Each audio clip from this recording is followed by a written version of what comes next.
வணக்கம் நண்பர்களே, இது உங்கள் யுவா டிஜிட்டல் சேனல். இன்றைக்கி நம்ம சேனலில் செய்ய போகிற ரெசிபி என்னென்னா யாம் வடை. வாங்க எப்படி செய்யுதுன்றதை வீடியோக்குள்ளே போய் பார்க்கலாம். ஒரு 200 கிராம் கடலைப்பருப்பை எடுத்துகிட்டு நல்லா மிக்சியில் போட்டு கிரைண்ட் பேஸ்ட்டாக நான் அரைச்சி வச்சுருக்கேன். இது கூடவே பார்த்திங்கன்னா பொடிசாக கட் பண்ண பச்சை மிளகா ஆட் பண்ணிக்கிறேன். இது கூடவே பூண்டு பேஸ்ட் ஆட் பண்ணுறேன்.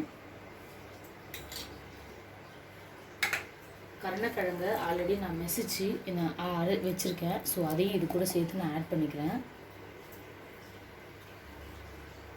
பொடிசாக கட் பண்ண வெங்காயம் ஆட் பண்ணிக்கிறேன். வெங்காயம் ஒரு நம்பர் எடுத்திருக்கேன். நீங்கள் எவ்வளோ தேவையோ உங்களுக்கு தேவையான அளவு நீங்கள் எடுத்துக்கலாம். இது கூடவே பொடிசாக சாப் பண்ண கொத்தமல்லி ஆட் பண்ணிக்கோங்க. இது கூடவே தேவையான அளவு உப்பு ஆட் பண்ணிக்கோங்க. ஒரு 2 டீஸ்பூன் அரிசி மாவு,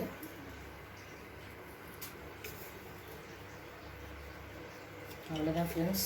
இது எல்லாத்தையும் நல்லா பிசைஞ்சு விட்டுக்கோங்க.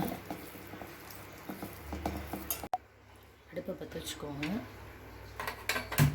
இந்த மாதிரி ஒரு ப்ரெஷர் பேன் எடுத்து வச்சுக்கோங்க.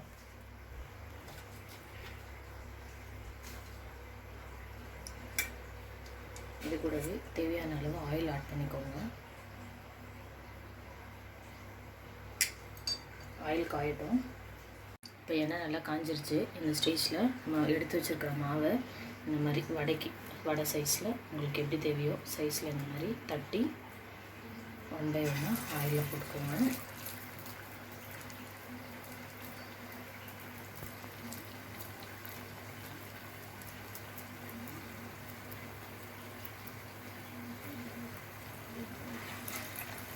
எப்பயும் கருணக்கிழங்கெல்லாம் ஃப்ரை பண்ணி தான் சாப்பிடுவோம். சும்மா ஒரு டிஃப்ரெண்ட்டாக இருக்கட்டும்னு சொல்லிட்டு வடைக்கு ட்ரை பண்ணுவோம். இப்போ நம்ம ஒரு வடைகளாக தட்டி போட்டிருக்கோம்.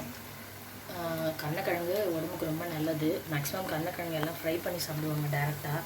நம்ம இந்த மாதிரி டிஃப்ரெண்ட்டாக கொஞ்சம் வடையாக போடலாம் அப்படின்னு சொல்லிட்டு தான் இந்த வீடியோ உங்களுக்காண்டி போடுறேன். வடை வேகட்டும். வடை 1 சைடு நல்லா வெந்துருச்சு. ஸோ இந்த ஸ்டேஜில் ஒரு வடையாக திருப்பி போட்டுக்கோங்க.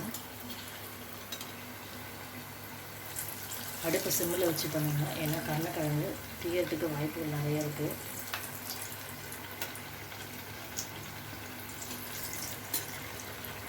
இந்த சைடு நல்லா வேகட்டும். வடை நல்லா வந்துருச்சு. இதை நம்ம ஒரு பிளேட்டுக்கு மாற்றிக்கலாம்.